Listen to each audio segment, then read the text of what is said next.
Hi and welcome to the Fantasy Football Geek YouTube channel.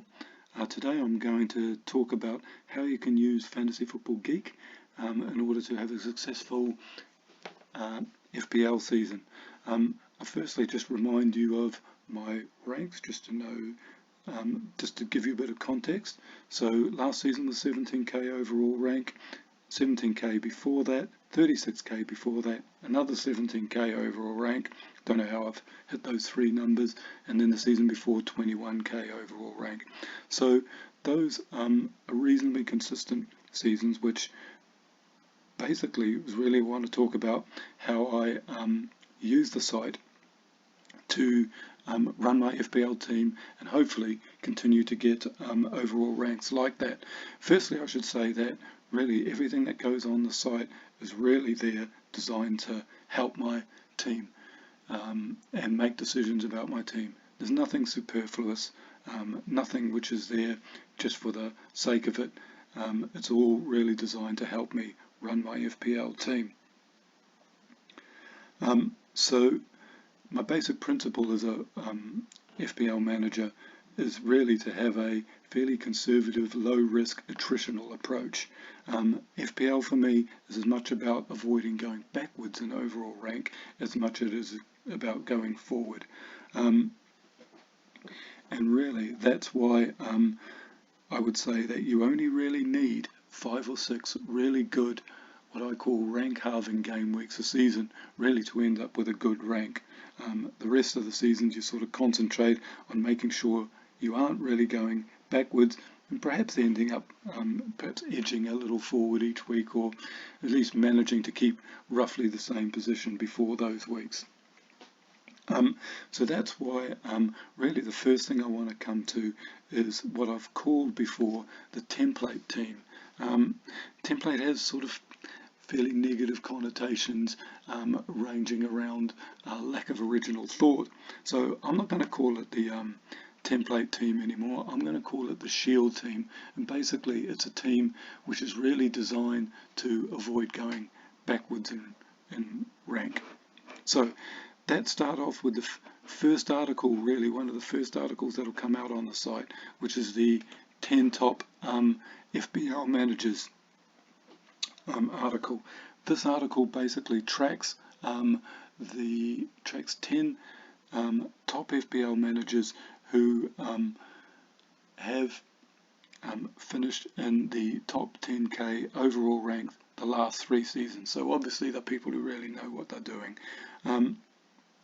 And the idea here is to give a sort of proxy for what really serious managers are doing, and by tracking their team you will also probably end up with a fairly good rank as well. Last season they had a overall average finish of 34k and a median finish of 13k. So you can see they were fairly successful last season, and by tracking that you'll do the same. I mean, this came about because in the Yaya Toure season I soon learnt that I didn't know everything, and really I needed to start covering the downside as much as I was trying to concentrate on the upside. The Yaya Toure season, as I refer to it, was a season where basically he was a defensive midfielder who basically sat in the centre circle spraying passes around, but managed to get amazing returns this one particular season through direct free kicks and having the knack of seeing Aguero go off and penalties suddenly come to him in that time. So what I decided to do was hang it. I was just going to put Yaya Toure in the team, even though I didn't believe in him at all, and that he would continue and at least neutralise him. And that's what the shield team is about. And you can see it can be as much as 9 players. That still gives you 5 or 6 players which you need to make decisions on every week, but it does form the basis of your team. And really how I do that is each week one of the first articles I'll do each week really will be to see what the template is and what those managers have done each week. So that probably covers the basis of your team, and the next part is working out who are going to be the rest of your players. I should say that what I do, and if there's one player in the template team, or the shield team as I should now call it, that I don't have in my team, I will assign somebody who will be what I called previously the template replacement player. That player will be designated as a replacement for someone in the shield team that I don't have. It allows me to isolate it and see if I've really made a good decision. So, for example, if I don't have Rafina, if I have Harrison, for example, on this thing, then at least I know what I'm dealing with in terms of going against what the template is and what the shield team gives me. So now I'm going to look at sort of decisions for the other sort of 6 or 5 players or whatever we're dealing with, and for those I use my rankings each week, and I did a YouTube video basically on 6 forwards, and that illustrates really how I pick the rest of my players and how I make that transfer each week. So I used Michael Antonio, and he's a very good example. So I will go to my rankings, I will look for a player who's fairly high up in the rankings, who has good value for money, which is generally over 10, good sort of XG90 and XA90, and good fixtures, which in case the lower the better he has. So Antonio, who has a good overall rank for the season and a good recent form rank, is perfect. And the last part of that will be making sure that they have a good fixture next to bringing them in. I always think it's worth having a good entry point for a player, and West Ham's first game is against Newcastle United, and they don't really get that much better entry points than that. So in terms of a transfer, I would be seriously considering Michael Antonio as being one of the first transfers based on the information in the rankings. Now there's also a midfield rankings and a defensive ranking. So basically I'll look at all the options that I think will be there for this week. Now then the next decision to make is really on who's going to be my captain, and one of the key things I look at is the captain poll for the week. Now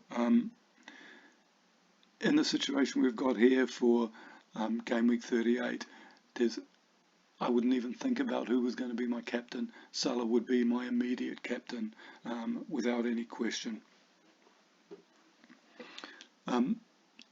because really the last thing I want to do is get into a game of FPL chicken, really, by having alternative captain.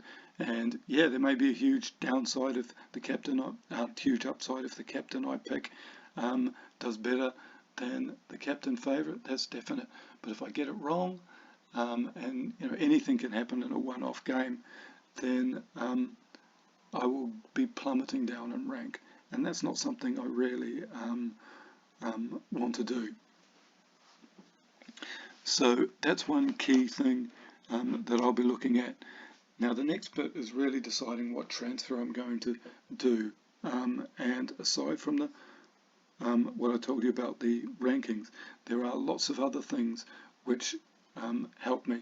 Now first of all, there's the contributor articles, so I can see what the contributors are doing, what their arguments are for particular players, and I can also see what the readers of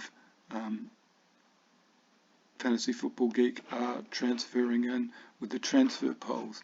So I can see, so in this case, a lot of people were transferring in Bamford. I mean, quite significantly more. So I would have a think about whether I think he would be the best transfer in for that week. And now there's a lot of extra articles which really sort of help, and they're on the subscription site. And I'm very grateful for everybody who supports the site by going on to the subscription site. It's only £2.50 to get a whole lot of additional content, and a lot of this additional content is to help you with your transfer in. So we do a weekly podcast, which will be starting up again soon once pre-season is in a bit more, and there'll be one of the contributors and me talking about what transfers we're going to do, what captains we're going to do, how we view the game week coming up, how our season's going, and that'll help a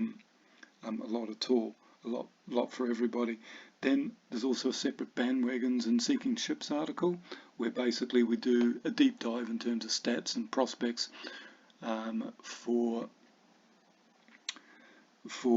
the four most transferred in players, I should say, and the 4 most transferred out. I'll also do an imaginary wildcard article. That will be where I'm pretending I'm doing my wildcard, and that'll give you lots of sort of transfer options as well.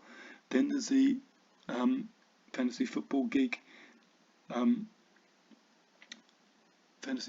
contributors team, which last season finished with an 8k overall rank.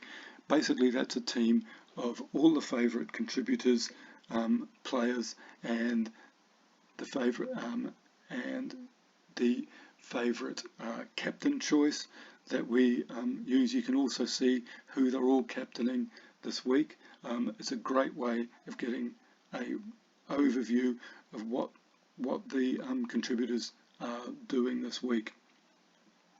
Also on the Patreon site, I'll be doing match reviews, so you can see during the weekend, if you can't get to see the game, who performed well, really in terms of underlying stats, maybe, who had lots of shots, who had good XG. And lastly, this season, the Fantasy Football Geek team and the early thoughts on the Fantasy Football Geek team will be on the Patreon side, so you get to see who I'm planning on transfer, and early in the game week you'll be seeing who I'm thinking of early in the game week, who I'm going to do a transfer. So that's really a pretty short way that I use the site, and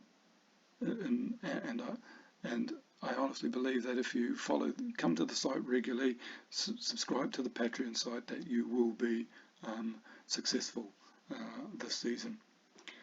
Thanks for listening. Remember to subscribe, hit that notification bell, I think is what most people say, and I'll see you for the next video. Hope you found it useful.